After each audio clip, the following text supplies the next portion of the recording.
Selamat pagi, Bapak Ibu. Shalom.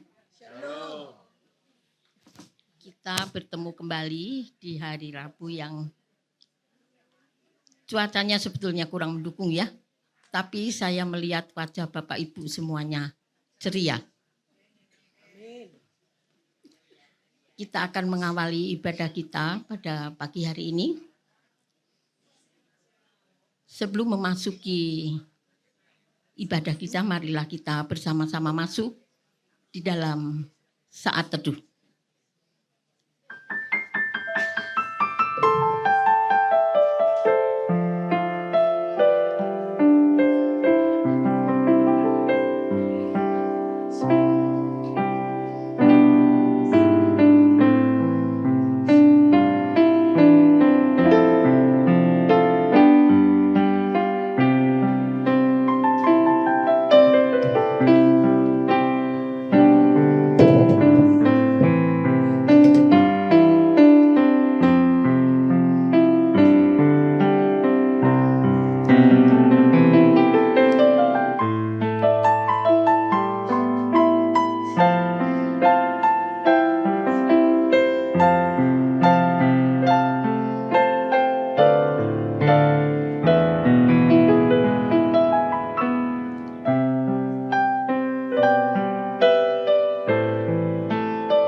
Kami sambut Bapak Ibu untuk bangkit berdiri. Kita akan bersama-sama menyanyikan Mars Usia Indah. Saya harapkan Bapak Ibu menyanyi dengan penuh semangat.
Terima kasih Bapak Ibu. Kembali kita akan memuji Tuhan dengan pujian pembuka terambil dari NKB 3 bait pertama dan kedua. Terpujilah Allah.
Bapak Ibu, kami persilahkan duduk kembali.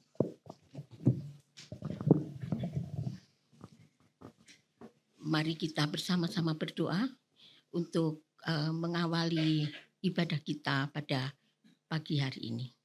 Mari kita berdoa. Ya Tuhan Allah Bapa di surga, puji syukur kami naikkan ke hadirat Tuhan, di mana Tuhan sudah mengumpulkan kami pada hari ini. Kami hendak bersama-sama mendengarkan firman Tuhan yang akan disampaikan oleh Ibu Reni. Kiranya Tuhan berkenan mengurapi Ibu Reni, menyertai beliau, agar supaya firman yang beliau sampaikan nanti dapat menjadi pedoman di dalam kehidupan kami sehari-hari dan juga menjadi berkat bagi kita semuanya. Ya Bapa di surga, kami juga teringat rekan-rekan kami yang mungkin masih di dalam perjalanan ataupun yang tidak dapat hadir pada hari ini. Kiranya Tuhan berkenan menyertai mereka satu persatu. Kami serahkan jam ibadah ini di dalam tangan pengasihan Tuhan. Di dalam nama Tuhan Yesus, kami berdoa dan mengucap syukur. Amin. Bapak Ibu, mari kita bersama-sama membaca dari Mazmur 61 ayat 1 sampai 9.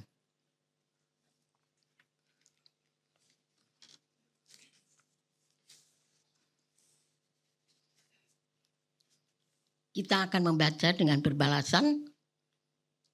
Saya akan mendahului Bapak Ibu, kemudian akan diteruskan dan berganti-ganti sampai selesai, sampai ayat yang ke-9. Pada ayat yang ke-9 kita akan membacanya bersama-sama. Doa mohon perlindungan untuk pemimpin biduan dengan permainan kecapi dari Daud.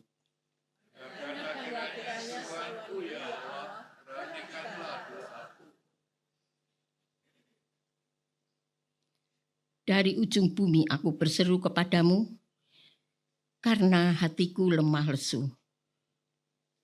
Tuntunlah aku ke gunung batu yang menjulang tinggi di atasku.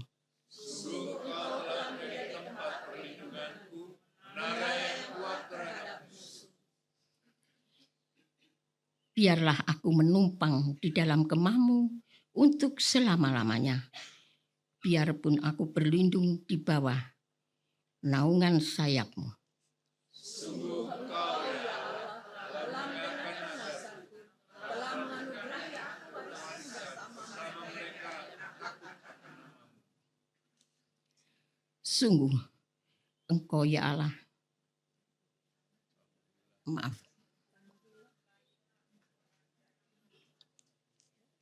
Tambahilah umur raja, kiranya ia berusia lanjut sampai beberapa keturunan. Kiranya ia bersemayam di hadapan Allah selama-lamanya. Tetapkanlah kasih setia dan kebenaran jaga dia. Pada ayat yang ke-9 kita bersama-sama untuk membacanya. Maka aku akan bermazmurkan namamu untuk selamanya, untuk membayar nazarku hari demi hari. Terima kasih Bapak Ibu. Untuk selanjutnya kita akan memujikan dari NKP 116 bait 1, 2, dan 3 untuk pengantar kesaksian yang akan disampaikan oleh Ibu Yeni Sinta. Siapa yang berpegang?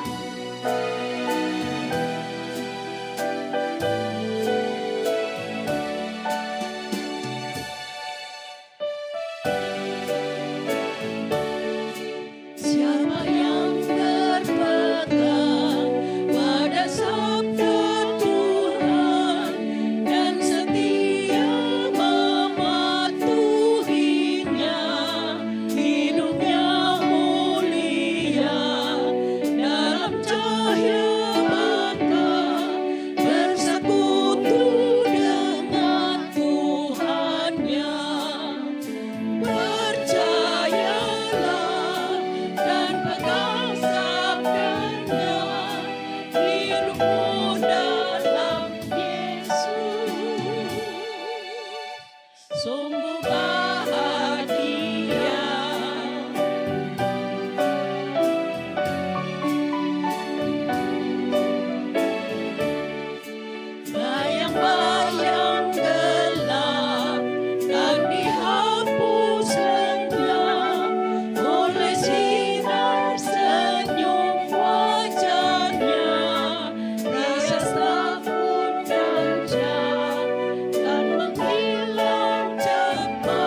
mempersilahkan Ibu Yeni Sinta untuk menyampaikan kesaksiannya.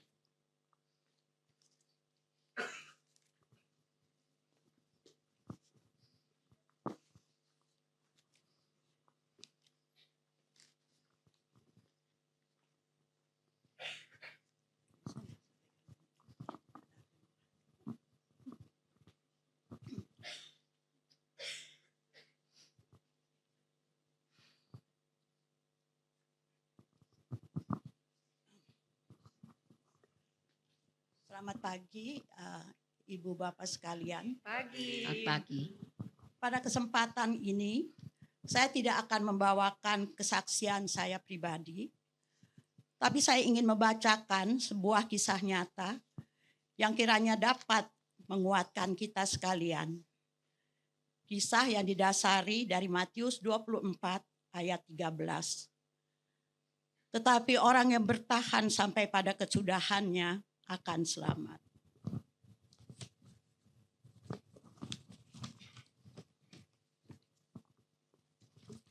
Kisah nyata ini terjadi pada tahun 1992 yang seharusnya menjadi babak paling manis bagi Annette Herskens. Sebagai bankir sukses di Wall Street, dunia seolah berada di dalam genggamannya. Di sampingnya ada Pasha, cinta sejatinya selama 13 tahun. Namun, takdir menuliskan skenario berbeda di atas pegunungan Oka di Vietnam. Pesawat yang ditumpanginya jatuh. Dan dalam sekejap,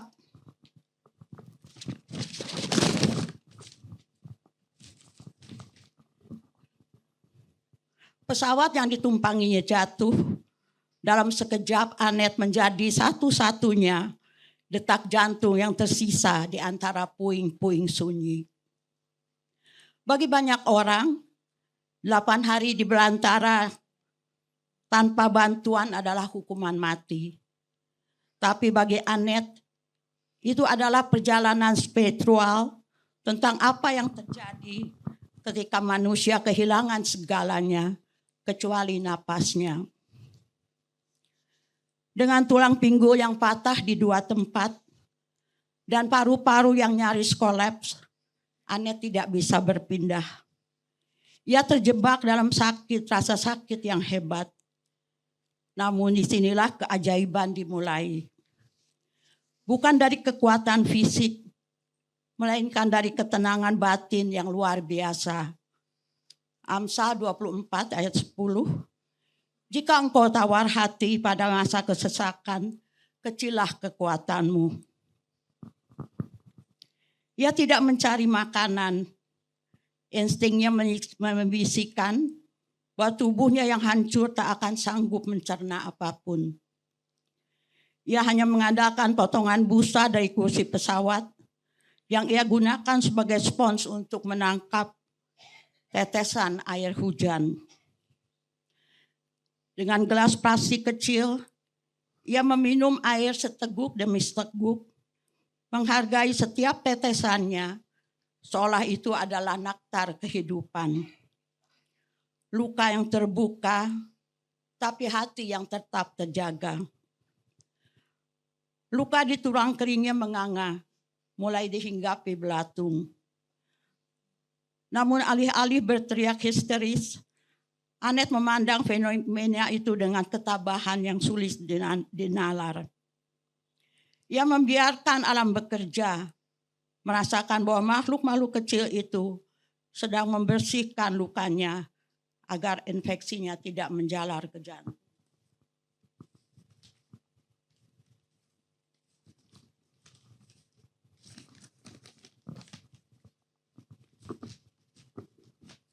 Ia menatap jenazah Pasha yang berada tak jauh darinya. Sedih luar biasa. Namun Annette membuat sebuah janji yang menyayat hati pada diri sendiri. Aku tidak akan menangis sekarang. Ia memilih untuk menyimpan dukanya, membungkusnya dalam doa, agar ia bisa tetap terjaga pada tetap terjaga. Alih-alih meratapi nasib di bawah bayang-bayang puing pesawat, Anet memilih untuk jatuh cinta pada hutan. Ia memusatkan pandangannya pada ciptaan Tuhan, hijau kanopi yang bergoyang ditiup angin, dan mendengarkan simfoni burung-burung liar. Ia masuk ke dalam keadaan meditasi yang dalam, menghitung setiap napasnya. 1, 2, aku masih di sini, bisiknya. Hutan yang menakutkan itu berubah menjadi ruang sunyi tempat ia berserah diri. Ia tidak lagi bertarung melawan alam. Ia menyatu dengannya. Fokusnya bukan lagi pada kapan penyelamat datang, melainkan pada keindahan momen ini. Ketika seorang polisi hutan menemukannya dalam kondisi kurus kering dan nyaris transparan, dunia tersentak. Anet membuktikan bahwa inti dari ketangguhan manusia bukan terletak pada seberapa kuat kita melawan, melainkan seberapa tenang kita menerima dan pasrah. 1 Petrus 5 ayat 7, serahkanlah segala kekhawatiranmu padanya, sebab ia yang akan memelihara kamu. Kisah Anet adalah pengingat bagi kita yang mungkin sedang terjebak dalam hutan masalah kita sendiri. Entah itu kehilangan, sakit, atau kegagalan. Ia mengajarkan bahwa terkadang untuk selamat, kita hanya perlu berhenti meronta, mengatur napas, dan percaya bahwa ada kekuatan besar di dalam diri yang mampu mengubah penderitaan menjadi kedamaian. Anet tidak hanya selamat dari kecelakaan pesawat, tapi ia selamat dari keputusasaan. Dan hari ini, ia berdiri sebagai mercusuar, membisikkan pada kita semua. Bernapaslah, selama masih ada napas, masih ada harapan. Bertahun-tahun setelah ia keluar dari rimbunnya pegunungan Oka, Anet sering ditanya bagaimana ia bisa tetap memiliki senyum yang begitu tulus setelah melewati tragedi itu. Jawabannya selalu sederhana, namun menggetarkan hati nurani. Kita seringkali merasa takut akan hari esok, takut akan kehilangan, atau takut pada rasa sakit. Namun ketika aku berada di sana, di antara puing dan keheningan, aku menyadari satu hal. Kita tidak perlu mengalahkan seluruh hutan. Kita hanya perlu memenangkan momen ini, satu napas ini. Anet ingin kita tahu bahwa setiap yang memiliki hutan mereka masing-masing, masalah yang terasa mencekam, kesepian yang menyayat, atau duka yang seolah tidak bertepi. Hari ini Anet bukan lagi sekedar penyintas kecelakaan pesawat. Ia adalah pengingat hidup bahwa jiwa manusia itu lentur. Ia bisa diteguk oleh penderitaan, bisa diremukkan oleh kehilangan. Namun ia tidak akan pernah benar-benar hancur selama kita memilih untuk tetap memandang ke arah cahaya kasih karunia Tuhan. Jika hari ini Anda merasa sedang berada di titik rendah, tutup mata Anda, atur napas Anda, dan katakan pada diri sendiri, Tuhan, aku memberi kekuatan, Tuhan akan memberi kekuatan dengan penyertaannya pada siapa yang berserah dan mengandalkannya. Karena itu jangan pernah menyerah. Amin.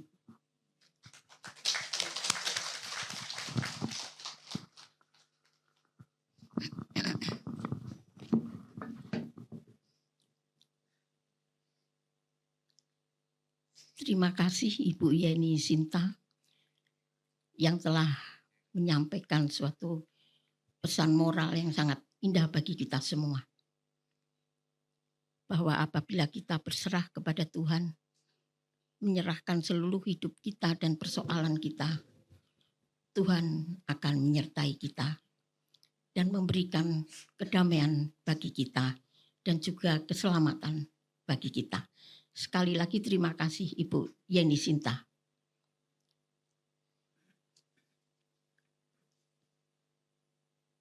Bapak Ibu, kita akan masuk di dalam pemberitaan firman Tuhan yang akan disampaikan oleh Ibu Reni Yuliastuti dengan tema dipersatukan dalam Kristus, terambil dari Efesus 2 ayat 11 sampai 22. Nah, sebelum kita mendengarkan firman Tuhan yang akan disampaikan oleh Ibu Reni, mari kita bersama-sama mempersiapkan diri kita dengan menyanyikan dari NKB 126 bait pertama, kedua, dan ketiga, Tuhan memanggilmu.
Bapak Ibu, mari kita sekali lagi berdoa.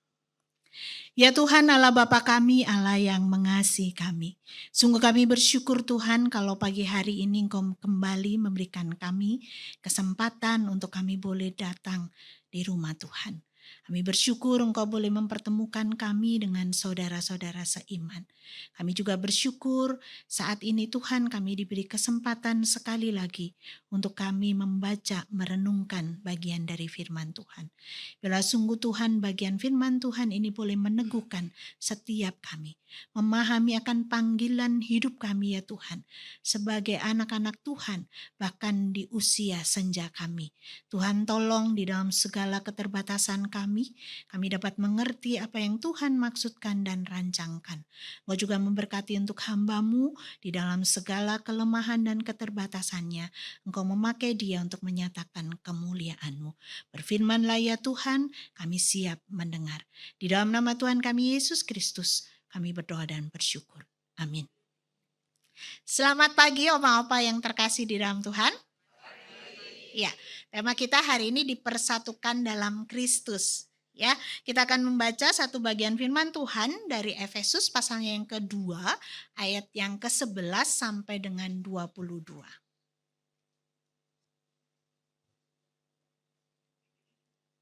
Efesus 2, ayat yang ke-11 sampai dengan 22.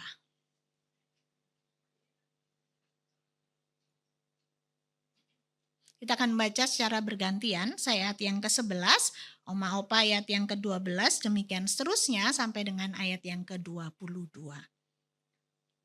LAI memberikan judul dipersatukan di dalam Kristus. Karena itu ingatlah bahwa dahulu kamu adalah orang-orang bukan Yahudi secara jasmani, yang disebut orang-orang tak bersunat oleh mereka yang menamakan dirinya sunat, yaitu sunat lahiriah yang dikerjakan oleh tangan manusia.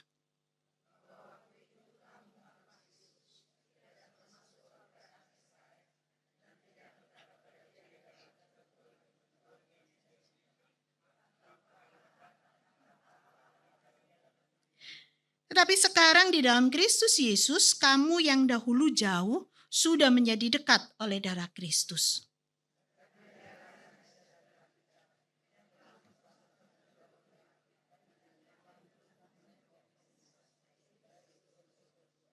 Sebab dengan kematiannya sebagai manusia, ia telah membatalkan hukum Taurat dengan segala perintah dan ketentuannya untuk menciptakan keduanya menjadi satu manusia baru di dalam dirinya, dan dengan itu mengadakan damai sejahtera.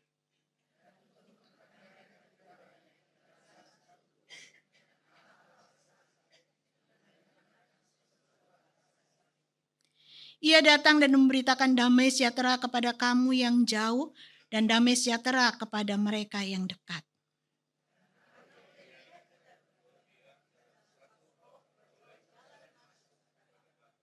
Demikianlah kamu bukan lagi orang asing dan pendatang, melainkan kawan sewarga dari orang-orang kudus dan anggota-anggota keluarga Allah.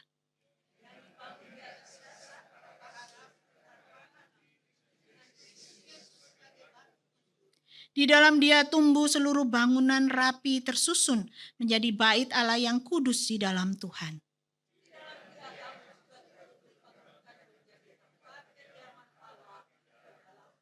Sampai demikian jauh pembacaan firman Tuhan. Berbahagia setiap kita yang mendengarkan, merenungkan, terlebih melakukannya di dalam kehidupan hari demi hari. Oma-opa yang terkasih di dalam Tuhan, saya berasal dari Malang. Ya, nah di Malang itu ada terkenal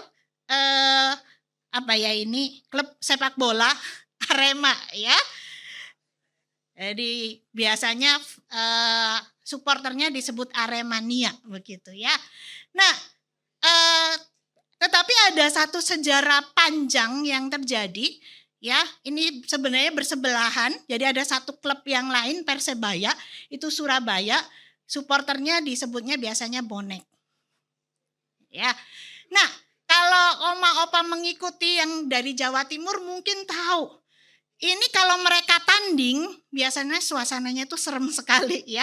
Karena seringkali para supporternya itu terlibat di dalam bentrokan. Begitu ya. Jadi kalau sudah mulai dibilang Persebaya dijaga sekali sih, biasanya nggak boleh masuk Malang karena wah pasti akan habis begitu. Dan kami orang-orang yang tinggal di Malang kalau ada situasi seperti itu nggak berani keluar. Ya saya kemarin baca ceritanya, ternyata sejarahnya memang cukup panjang begitu ya. Kenapa sampai mereka itu sering mengalami konflik, dan yang terakhir di tahun 2022 kemarin ada satu tragedi yang cukup besar, tragedi Kanjuruhan ya. Ada 150 lebih orang meninggal karena itu kali pertama Arema main di kandang dan kalah dan lawannya ini. Dan itu ternyata tidak terjadi hanya setahun 2 tahun begitu. Ya bahkan sampai ya tadi mungkin sekarang lagi rame-ramenya kemarin Indonesia mau mencoba masuk Piala Dunia, tetapi kita masih diingatkan kondisi seperti ini. Bapak Ibu yang terkasih di dalam Tuhan, hari ini kita juga membaca satu kisah tentang ada 2 kelompok orang begitu ya.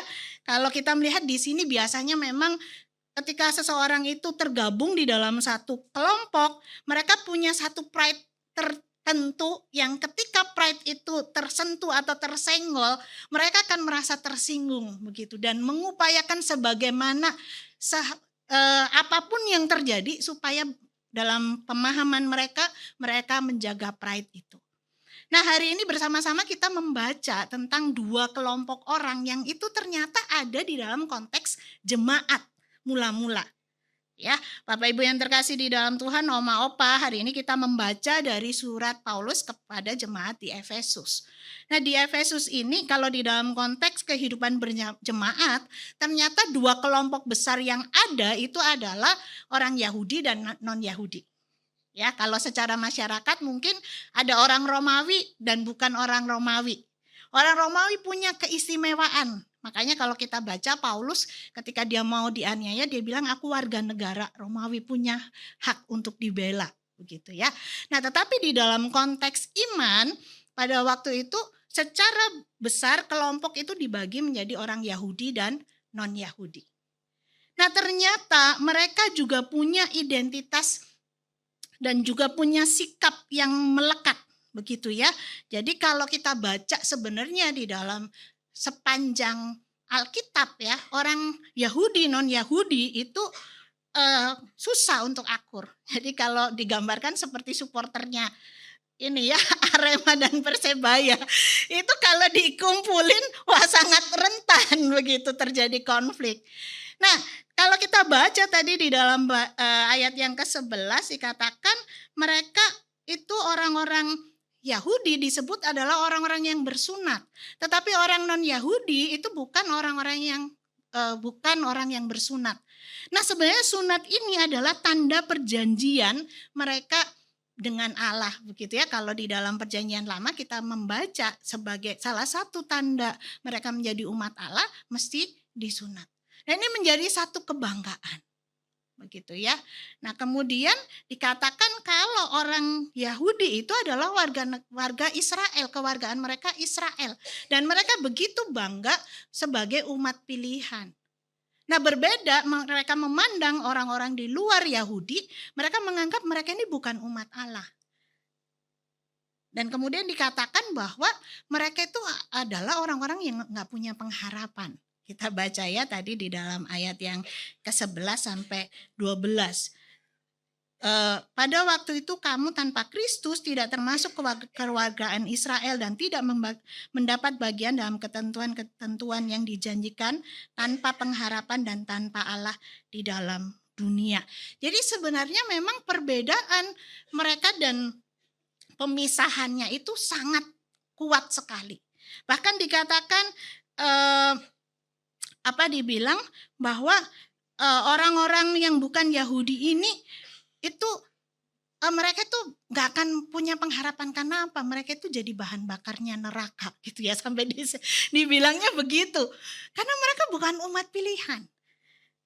Nah, makanya juga ada kalau kita baca di dalam Kisah Para Rasul 21 ketika Paulus memberitakan Injil kepada orang-orang non-Yahudi dan membawa masuk ke dalam bait Allah, orang-orang Yahudi itu langsung gerah gitu loh. Ini ngapain sih bawa orang yang menurut mereka ini najis begitu. Ini Paulus nggak bener nih begitu, dan ada konflik di sana. Tetapi satu hal yang luar biasa kalau di dalam bagian yang kita baca itu terjadi, hal ini terjadi kapan?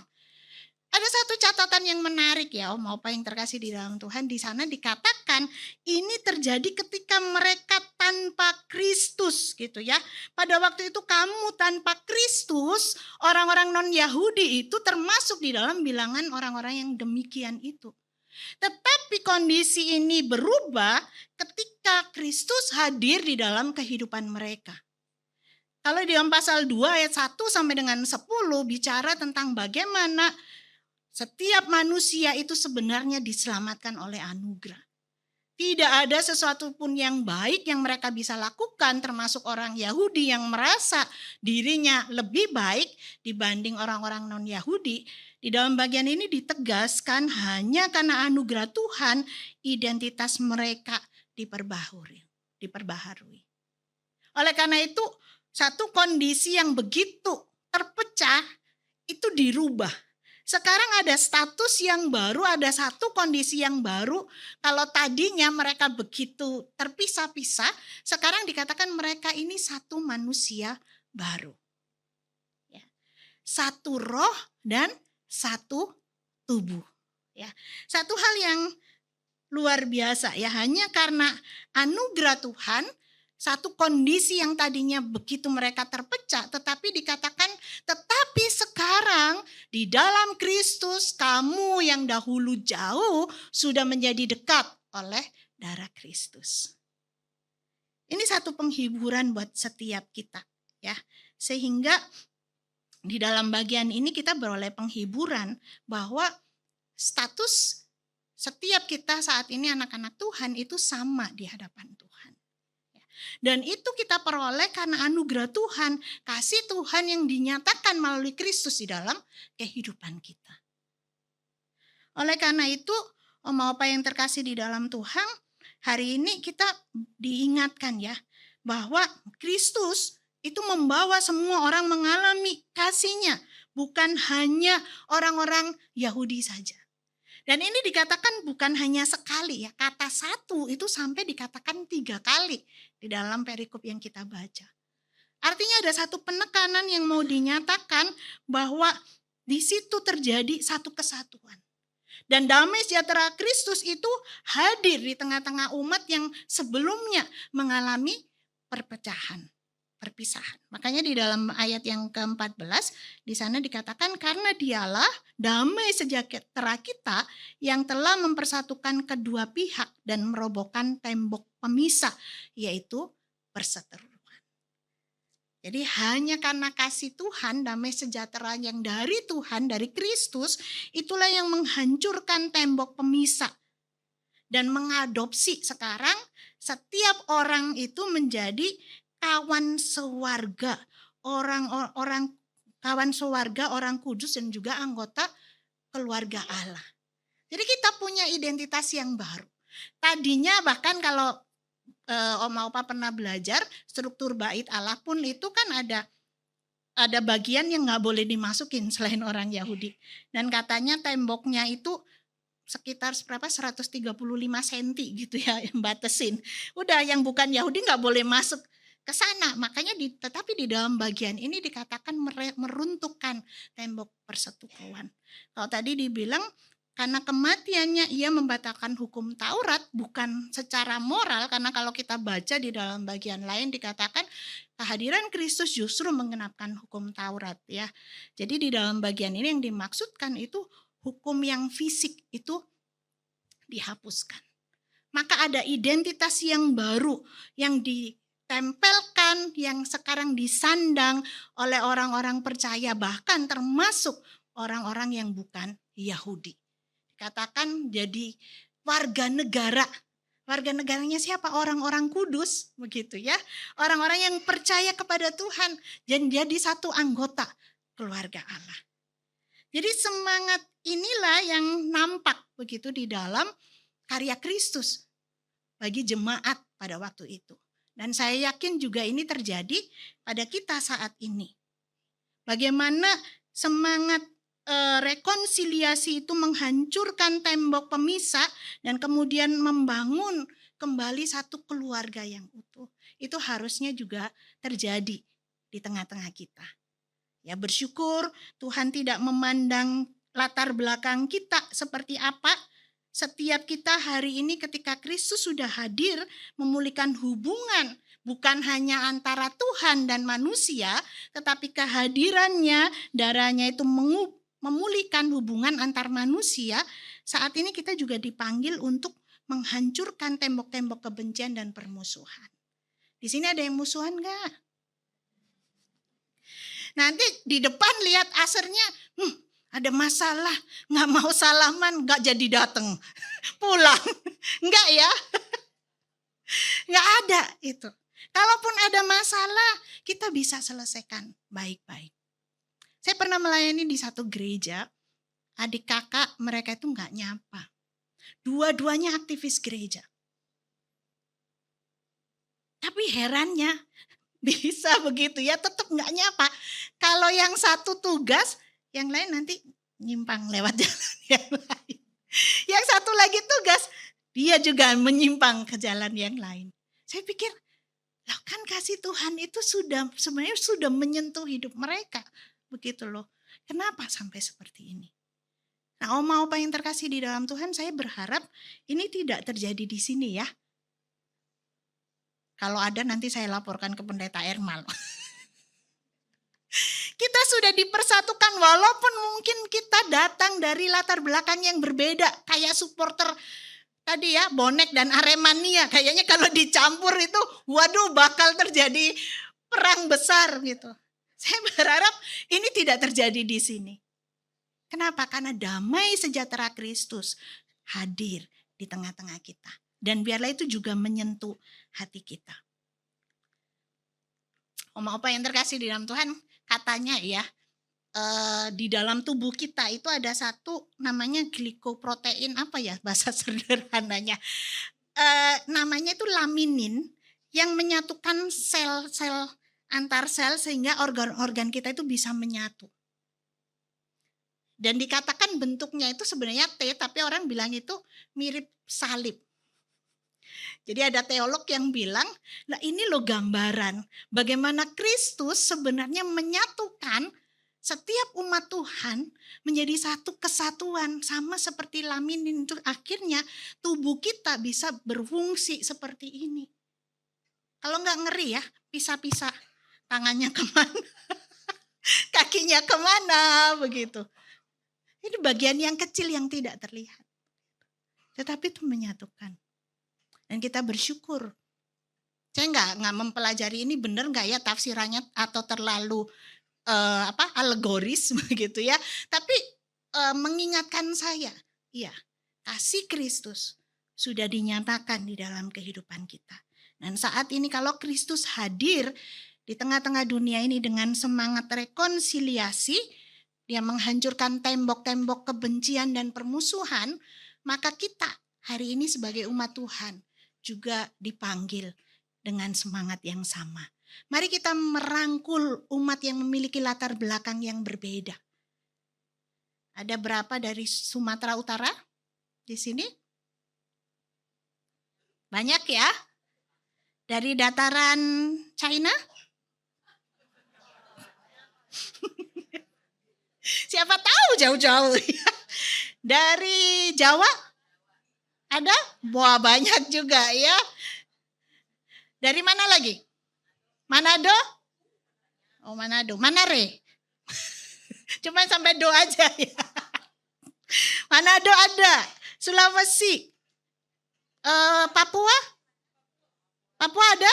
Kalimantan? Ada juga. Wow. Begitu kayanya keluarga kita di dalam Tuhan. Ya. Tuhan menyatukan kita melalui darahnya dengan damai sejahtera sehingga kita dengan berbagai perbedaan itu boleh disatukan.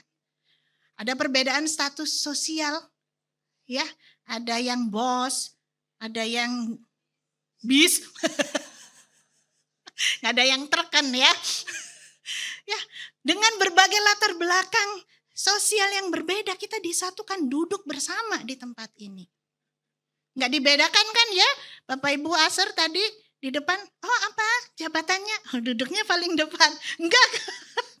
Saya yakin itu nggak terjadi. Dan itu salah satu bukti bagaimana sebenarnya kasih Kristus mempersatukan kita. Jadi mari Bapak Ibu di dalam pemahaman ini kita menyadari. Memang perbedaan itu ada. Tetapi ingatlah Kristus sudah menyatukan kita sebagai satu keluarga Allah. Kita punya satu kewargaan, yaitu kewargaan sorga. Dan biarlah itu menjadi satu kebanggaan identitas kita. Kita nggak lagi ribut dengan perbedaan kita, tetapi kita sungguh disatukan dengan kasih-Nya.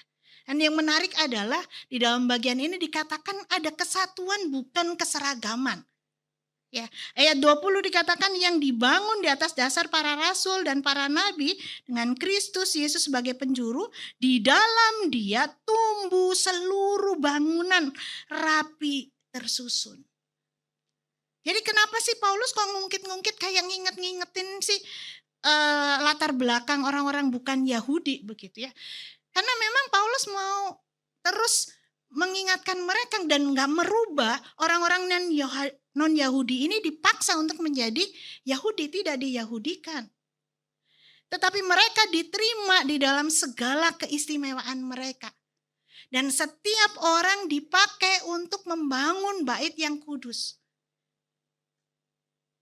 Ya, nanti kalau kita baca di dalam pasal yang keempat, dikatakan bahwa masing-masing orang diberikan anugerah menurut ukuran pemberian Kristus. Jadi ketika kita disatukan gak langsung disulap jadi seragam semua kayak Reni. Yang bulat ya, makhluk kok bulat banget. Enggak, kita berbeda. Ada keistimewaan masing-masing. Dan Tuhan pakai itu. Tetapi Tuhan mau kita menjadi satu kesatuan. Kalau di dalam bacaan kita di dalam pasal yang keempat dikatakan ada peran-peran yang berbeda yang Tuhan izinkan. Ada rasul, ada nabi, ada pemberita-pemberita Injil, ada gembala, pengajar. Mereka dipakai untuk apa? Untuk memperlengkapi orang-orang kudus.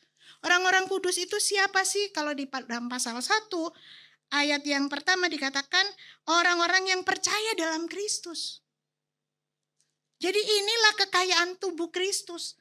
Kita tidak dirubah menjadi sama seragam, tetapi disatukan.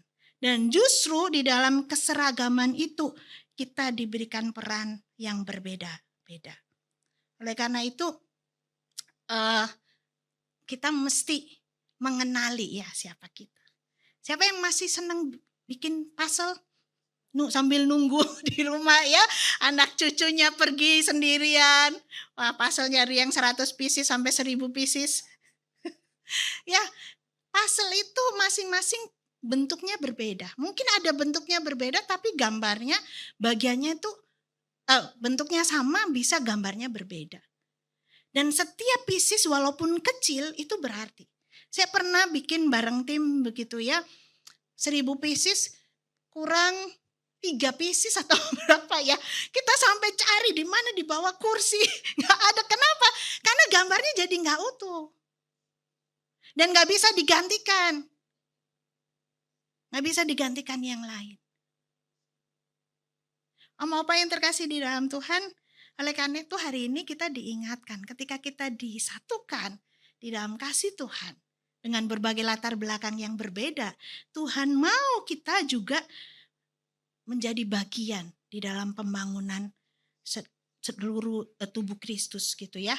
Dibangun menjadi bait Allah yang kudus. Setiap bagiannya dipakai oleh Tuhan. Jadi memang kita mesti bersama-sama ya. Menjalankan fungsi kita sebagai satu kesatuan tubuh. Bukan anggota yang terpisah-pisah. Males lah. Nanti kalau ketemu banyak orang repot. Saya maunya begini, nanti diomongin gitu ya. Mending sendiri aja. Enggak. Kita ini dibangun bersama.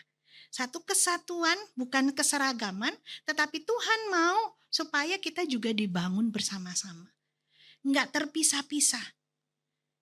Kita mesti memelihara hidup bersama dan ingat status kita di hadapan Tuhan.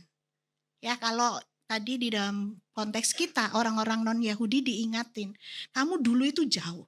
tapi sekarang sudah didekatkan. Tetapi yang dekat pun jangan sombong. Karena ini juga adalah anugerah Tuhan. Maka seharusnya kita saling mengasihi dan saling membangun. Bukan yang, kenapa sih dia dapat hak istimewa begitu ya? Ini nggak ada di sini ya yang mukanya begitu ya. Mukanya manis-manis lah di sini. Kalau ada seorang yang kayaknya dapat berkat duluan, kita merasa iri. Enggak. Tetapi marilah kita menjadi orang-orang yang saling mengasihi dan membangun, yang saling merangkul satu dengan yang lain. Mau apa yang terkasih di dalam Tuhan, kita dipanggil oleh Tuhan untuk saling mengasihi. Dan dasarnya bukan kesamaan, sekali lagi bukan keseragaman. Tetapi dasar dari kesatuan ini adalah Kristus.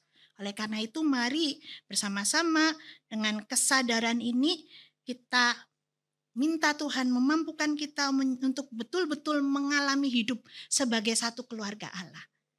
Nggak ada lagi saling menjatuhkan. Kalau tubuh namanya satu tubuh, satu sakit kan nggak ada yang misalnya tangannya kena pisau terus mulutnya rasain ya kamu gitu. Nggak ada kan. Pasti langsung merasakan apa yang dialami oleh tubuh. Menjadi satu kesatuan, kita saling mengasihi, saling merangkul, mensupport.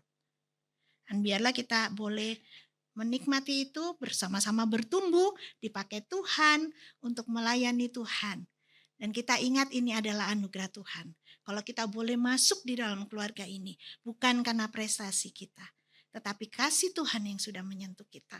Oleh karena itu, biarlah kasih itu juga yang memampukan kita untuk kita juga menjadi orang-orang anggota keluarga Allah yang menyukakan hati Tuhan.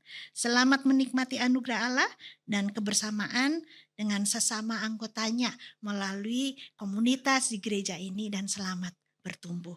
Tuhan memberkati. Ayat mas kita hari ini terambil dari Efesus 2 ayat yang ke-13.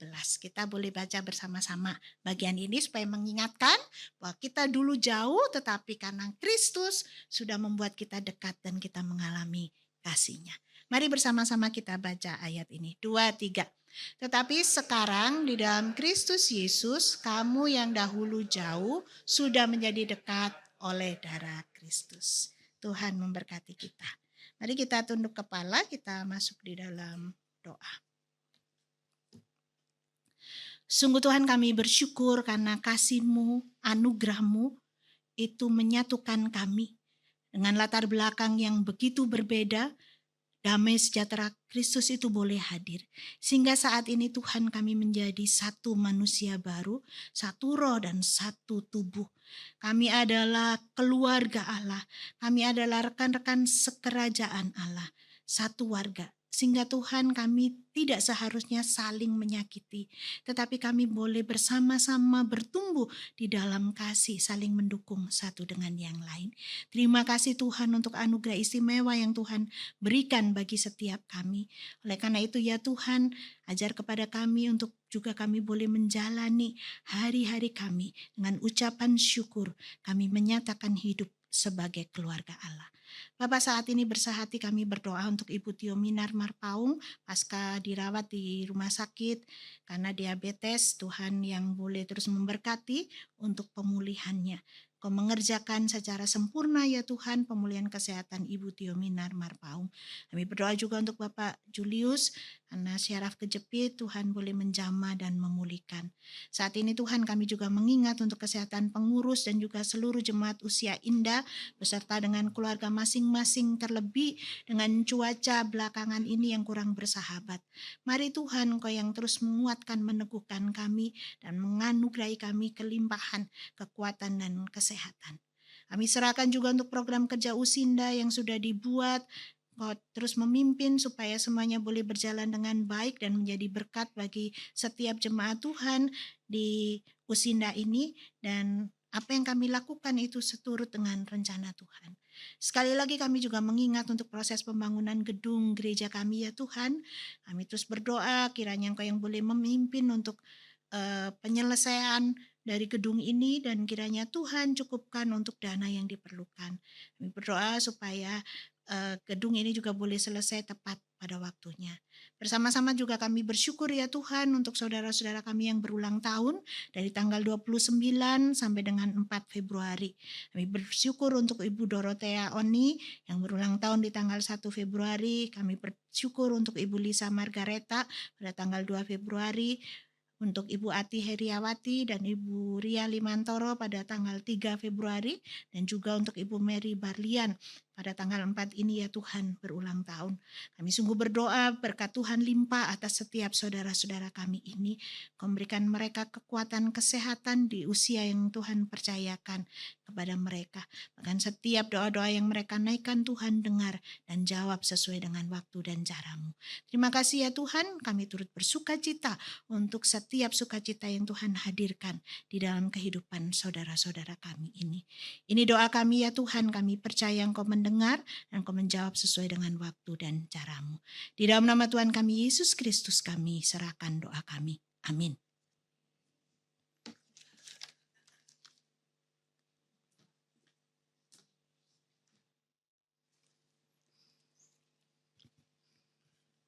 Bapak Ibu, kita sudah menerima firman Tuhan yang disampaikan oleh Ibu Reni. Saya sempat melirik sedikit ke belakang pada waktu Bu Reni mengawali firman-Nya. Rupanya bapak-bapak antusias sekali waktu Ibu Reni mengawalinya dengan persepak bolaan. Wah, bapak-bapak berpikir ya, kayaknya ini diskusinya sepak bola ini. Sangat cocok. Ternyata itu adalah landasan dari firman Tuhan yang disampaikan oleh Ibu Reni. Nah, sedikit melenceng sedikit ya Bapak Ibu, mengenai dunia persepak bolaan. Kita sebagai bangsa Indonesia pernah bangga sekali pada waktu sekitar tahun 50-an persepak bolaan kita dapat menahan juara Olimpiade di Australia, yaitu menahan persepak bolaan di bawah bendera Rusia. Rusia waktu itu adalah juara Olimpiade. Kita bisa menahannya dengan draw. Ya. Tetapi pada waktu itu tidak ada perpanjangan waktu, jadi diulang besok paginya. Sepak bola kita anggotanya sudah banyak yang luka-luka dan ambruk. Tetapi masih dapat menahan Rusia 4-0. Dan itu adalah tinta emas bagi kita bangsa Indonesia. Pernah memasuki dunia persepak bolaan di mana kita bisa menahan juara Olimpiade. Dan itu tidak pernah lagi ada sampai saat ini. Tetapi kita mengharapkan nama Indonesia kembali berkibar di dalam olahraga di dunia. Di samping bulu tangkis waktu itu ya. Baiklah Bapak Ibu, firman Tuhan yang disampaikan oleh Ibu Reni sangat indah sekali. Dan itu dapatlah menjadi pedoman di dalam kehidupan kita dan juga menjadi berkat di dalam kehidupan kita. Terima kasih Ibu Reni. Tuhan memberkati Ibu di dalam pelayanan dan juga memberkati Ibu dan keluarga. Bapak Ibu,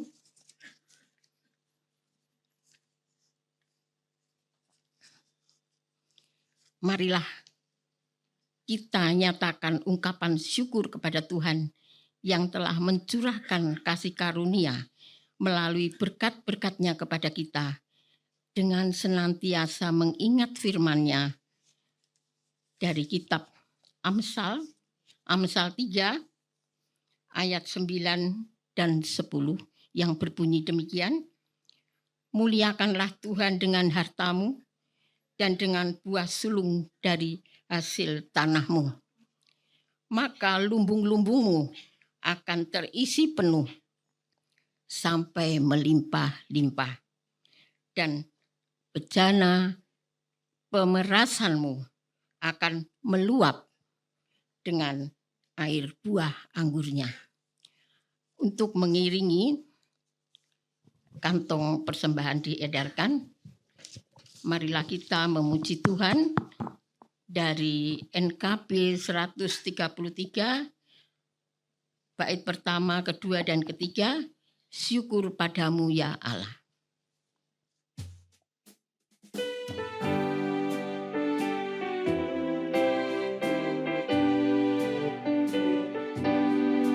Syukur padamu ya Allah atas segala rahmat-Mu. Syukur atas kecukupan dari kasih-Mu penuh. Syukur atas penggenyapan walau tubuh pun lemah.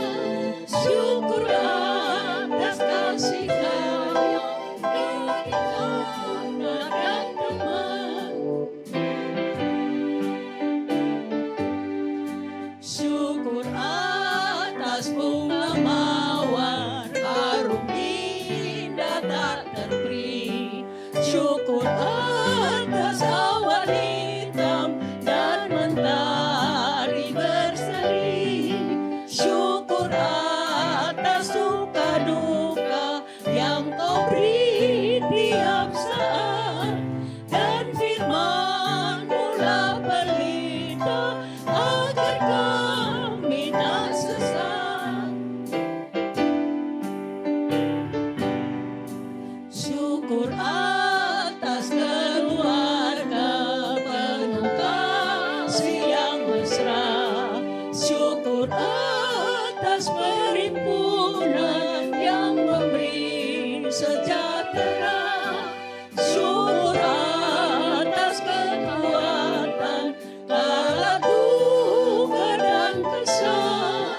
Syukur atas pengharapan kini dan selamanya.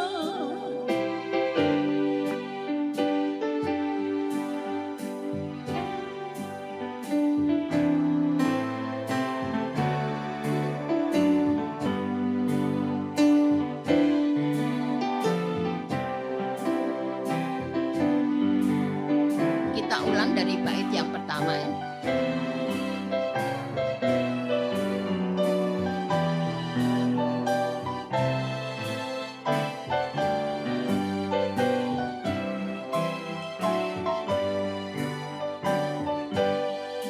Syukur padamu ya Allah atas segala rahmat-Mu.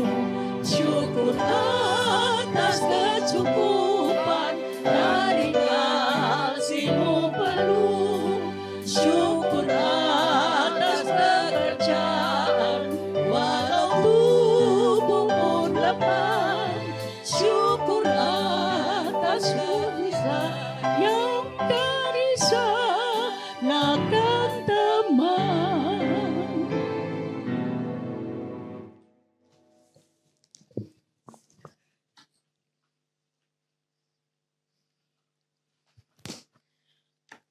Bapak Ibu, mari kita bersama-sama berdoa. Kita serahkan persembahan kita di dalam tangan Tuhan.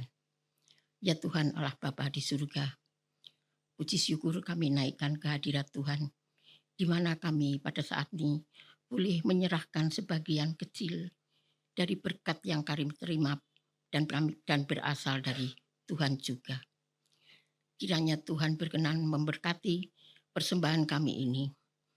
Jadikanlah persembahan kami ini suatu berkat bagi siapa saja yang memerlukannya. Dan Tuhan juga memberkati tangan-tangan yang mengelolanya.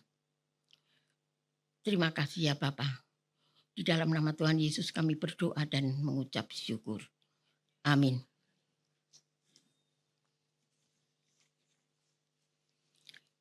Kami undang Bapak Ibu untuk bangkit berdiri.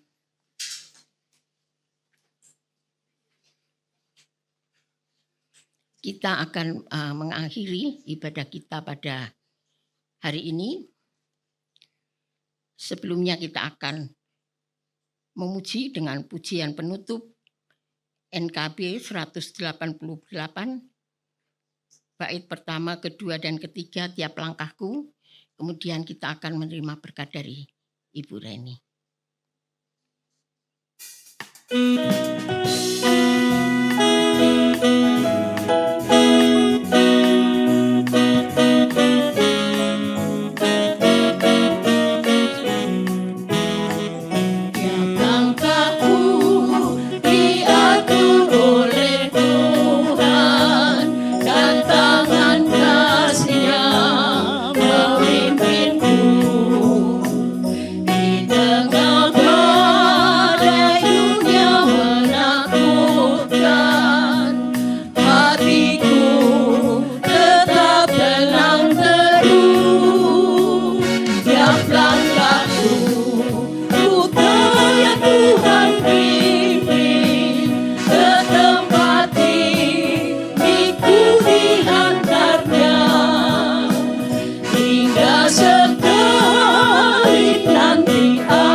Biarlah kita mengingat Tuhan yang memimpin langkah kita di dalam panggilan kita menjadi satu keluarga.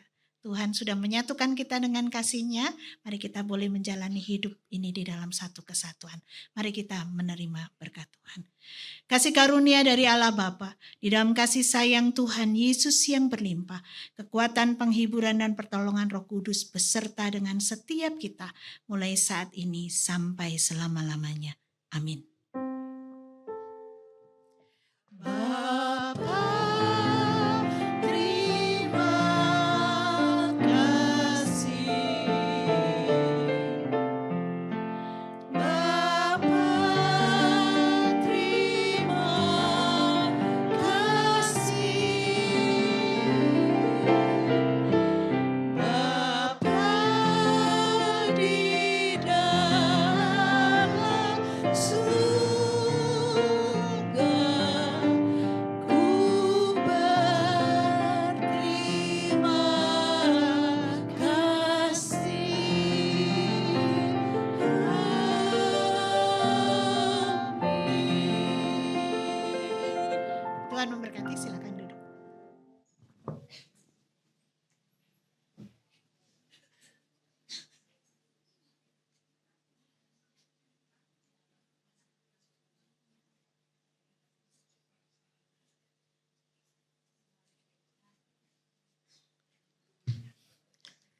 Selamat pagi apa siang nih?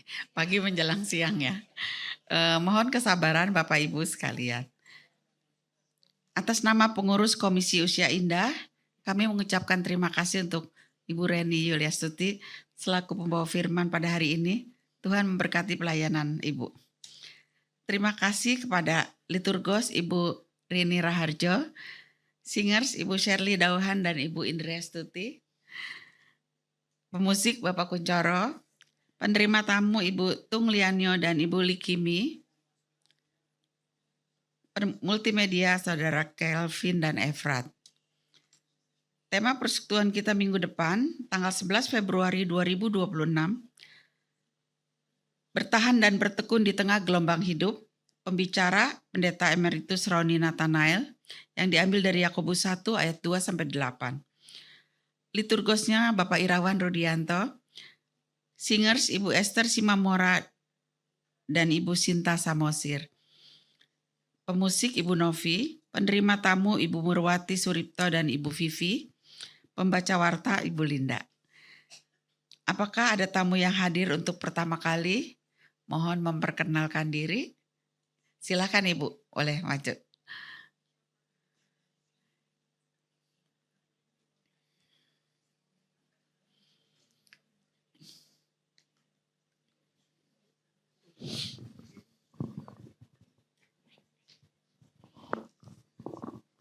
Selamat pagi Ibu-Ibu. Pagi. Saya Ibu Ana. Saya biasa KW di hari Kamis, cuman saya nemenin Cece Julia. Karena nggak ada yang nganter ya. Nama Ana. Ana ya.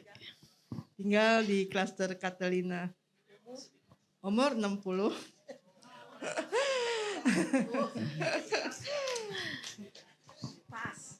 Pas.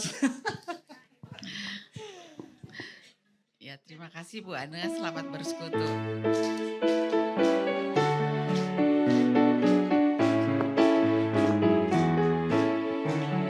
Kami ucapkan selamat datang kepada teman-teman yang baru.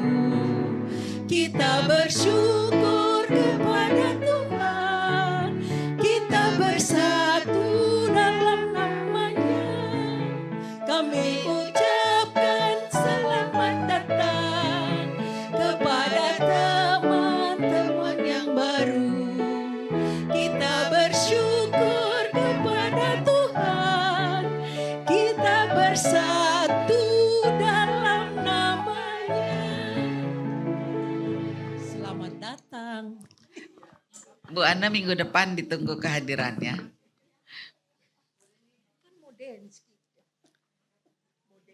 Pengumuman untuk hari ini, setelah persekutuan ada MMA, tapi tidak ada latihan paduan suara. Tanggal 6 Februari 2026 hari Jumat ada kegiatan melukis di ruang sini ya, Geria Kasih, jam 9 pagi. Tanggal 25 Februari 2026 ada persekutuan Imlek Usindah. Untuk memperingati perayaan Imlek akan diadakan lomba fashion show, baju nuansa Imlek atau Cheongsam.